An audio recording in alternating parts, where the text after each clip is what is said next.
Okay, so today's topic, Common Core Standard, really is solving systems of linear equations. Okay, solving systems of linear equations, right? 10, 9, 17, okay?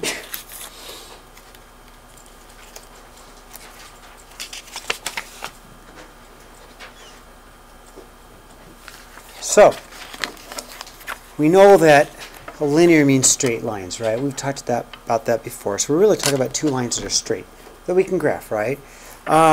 Systems means more than one. So in our first example, there are two different lines, okay? So first of all, in example 1, it says that 2, 4 is a solution. So the point 2, 4 is the only point that will actually work for both lines if it's a solution, right? Because it's that one spot where both lines cross, which means it's got to be the only point on both lines. So how do we verify it? We just plug it in. So let's call this equation 1 and equation 2. So that way when I work on equation 1, you know exactly which equation I'm working on. Okay, so I'm just going to call that equation 1, and I'll call that equation 2. Okay, so equation 1 was the x minus 2y equals negative 6, and then the other was 2x plus y equals 8. Okay, so I've got equation 1, equation 2. And if the point 2, 4 really is a solution, then I should be able to plug in 2 for every x value and 4 for y value, right? Every point's got an x, y value. So my 2 has to be my x value and my 4 is my y value. So I'm going to plug my 2 in for my x and my 4 for my y into the first equation. So let's see what I get. I'll go a 2 minus a 2 times a 4 equals negative 6. Okay, so I'll back up. All I did was I plugged the 2 in for the x and the 4 in for the y, okay? And what I should get is something that works. I should get 2 minus 8 equals negative 6, right? And I get negative 6 equals negative 6. And I like to put a big old T for true, because that's true, isn't it? That's definitely true, right? It worked. Negative 6 does equal negative 6, okay? So it worked. I got a true statement, so this point is definitely on this line. Well, is it on both? Well, let's find out. So, same thing. I'll plug my 2 in for x and my 4 in for y. So, a 2 times a 2 plus a 4 equals 8, right? Just plug my 2 in for my x and my 4 in for my y. So, I get a 4 plus 4 equals 8, or 8 equals 8. Okay, that's a true statement also, okay? So, that's how you verify it. So, you plug it into both. If it works for both, it has to be on both lines. And if it's on both lines, it's the only point where they both share, right? Has to, okay? Now, example 2. Find the solution of the system by graphing, all right? So, well, if I'm going to graph the lines, let me write them first side by side. X plus y equals 4. Because I have to solve for y, right? I'm going to have to solve for y to graph, so I'm going to write equation 1, and then I'll write my 2y plus 4 equals x, okay? I like to have room to work. So if I'm going to go ahead and graph them both, this is just what I do. I like to write them side by side so I have room to work, okay? So first, let's bring over the x. So to bring over the x, I'll subtract the x, right? Minus x, everybody agree with that? So then I'll get a y equals a 4 minus x. And if it's solved for y, then it's easy to graph. That's really a 1x, just to make it easy, 1 over 1, right? Just to make it easy, I'll put the slope in there, 1 over 1. Start at 4. 1, 2, 3, 4. Am I going too fast or am I okay? Okay? And then I'm going to start at 4. I'm going to go down 1 over 1, down 1 over 1. Now, when I graph these, I like to try and be as accurate as I can. If I'm sloppy, if I'm sloppy, I might totally miss the right answer, right? If I'm sloppy, right, I might totally miss the right answer. So try and be a little bit neat and meticulous when I graph these, because I'm looking for where they intersect, right?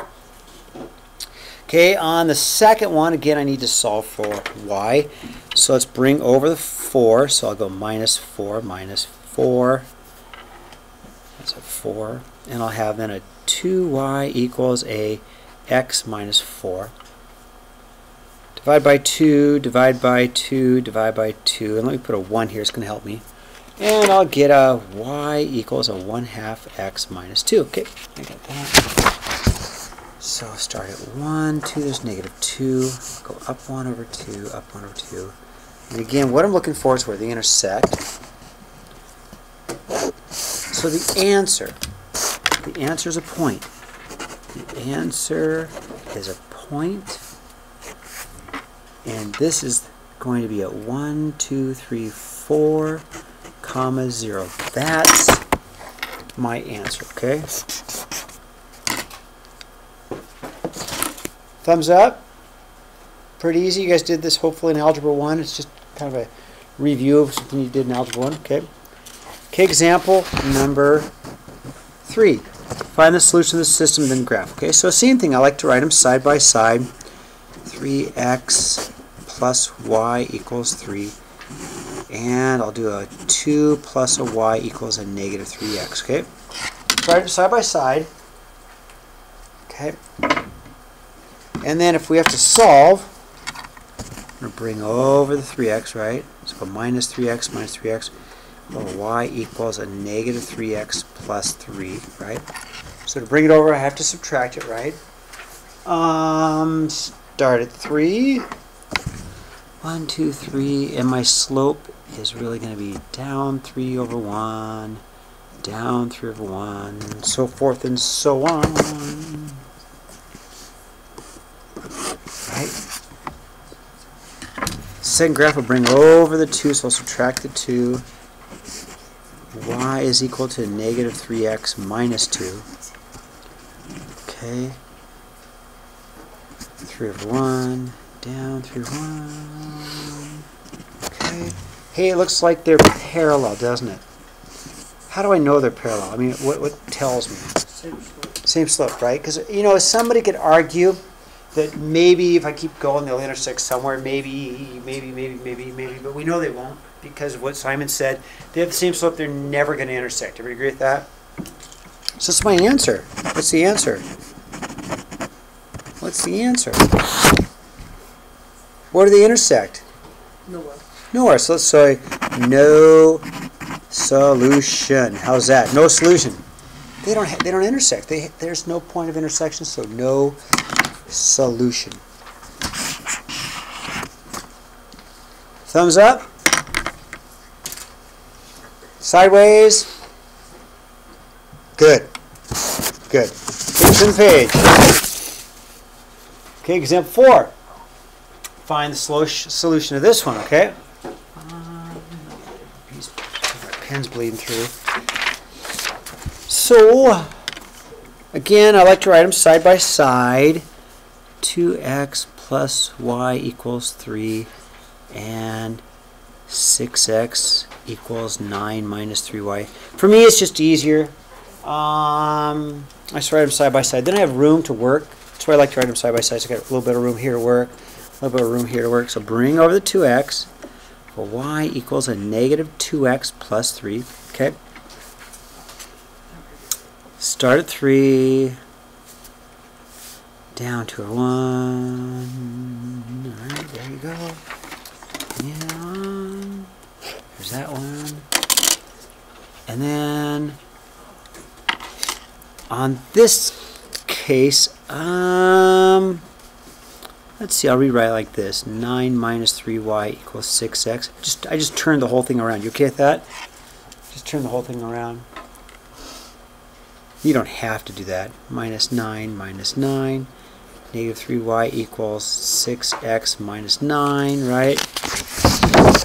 Divide by negative 3. Let's see what I'm going to get.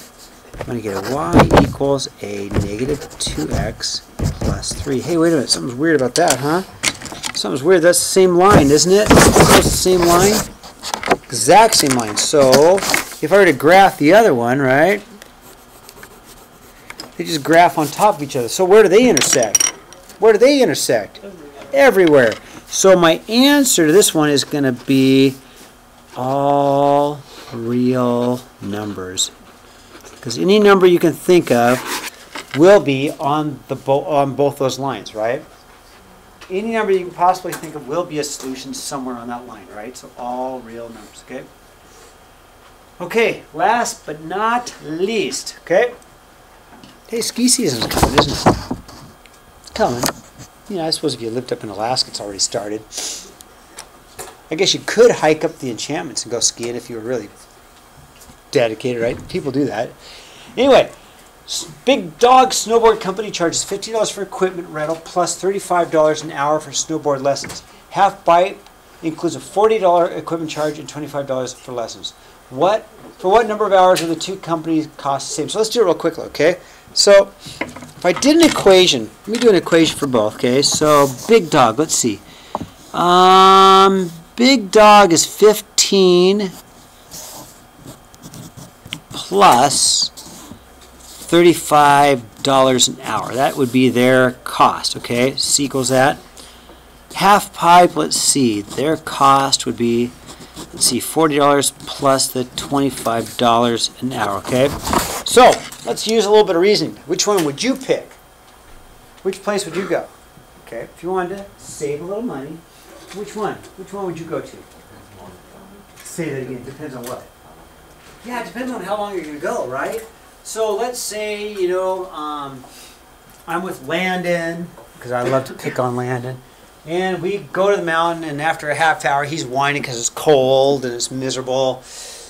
And of course, I know Landon, so which one would I have gone to, knowing that? Big Dog. Big Dog. Big Dog, because we're not going to be out there very long, okay, right? Not at all. But then let's say I went out with one of my buddies, and I know that, hey, we don't care. We're going to go rain, sleet, snow, and we're going to be out there all day long. Who should I go with? Half Pipe, because it costs less per hour, right? Now, there's a certain point in time where they should cost the same, right? But it all depends on how long we go. So let's go ahead and do a little math here. So if I cost, so on Big Dog, if I plug in 0, it's going to be 15, and then 1, I'm going to go, 1 hour is going to be $35 more, right? So let's see. Go 15 plus 30 plus 35. Oh, come on, calculator, work for me. So my 15 plus 35, it's going to cost me $50. Go another hour, it's going to cost me another 35 plus another 35, $85, right? Go another hour, it's going to cost me another 35, so plus 35, got $120. Wow, that's expensive. Skiing is so expensive. It is so expensive. It's a rich man's sport, okay? So then let's check out Half Pipe. So I know 40 bucks, right? Get my equipment. My girlfriend breaks her leg. We're done for the day, right? Costs me 40 bucks and we go home and cry. 25 bucks if we happen to go for an hour. Let's see. Let's take my 40 and we'll add $25 because we skied for an hour. Let's see. So I got 40 plus 25. Hold on, I can do this in my head, really. I don't know why I'm using a calculator. But anyway, $65. Go for another hour, another $25, right? Cost me $90. Go for another, add another $25. Cost me $115. Okay, so at a certain point, somewhere in here, for 2 hours, it's less expensive for Big Dog, right? But after 3 hours, it's less expensive for Half Pipe. So, depending if they charge for the half hour or not, right? They could charge for the half hour, right? We could do that to find out exactly when. So let's do that. Let's set them both equal to each other and solve, okay? So I like that idea. So we'll go 15 plus 35h equals 40 plus 25h. Great idea. Minus 25 minus 25 would give me a 10h, and then minus 15 would give me what is that? 25 divided by 10. So at 2.5 hours, they're the same. Now, not very many places are going to give it to you for the half hour, right? So I agree. So after 2.5 hours, they cost the same. So in this case, it really comes to how long you want to ski. You guys agree? Because they're probably not going to give it to you for a half hour. Most of them charge you by the hour, right? So either you're going to have to pay the 115 or the 120 or quit early, the 85 or the 90, okay? Great. Okay, so homework. is page 186, 2, 3, 6, 7, 10, 11. That one got hole punched. Lucky you, so you don't have to do that one, huh? Number 12 got hole punched. 32, 35, 57, 62. Okay? All right. And we've got lots of time to get it done. So let's not call it homework, right?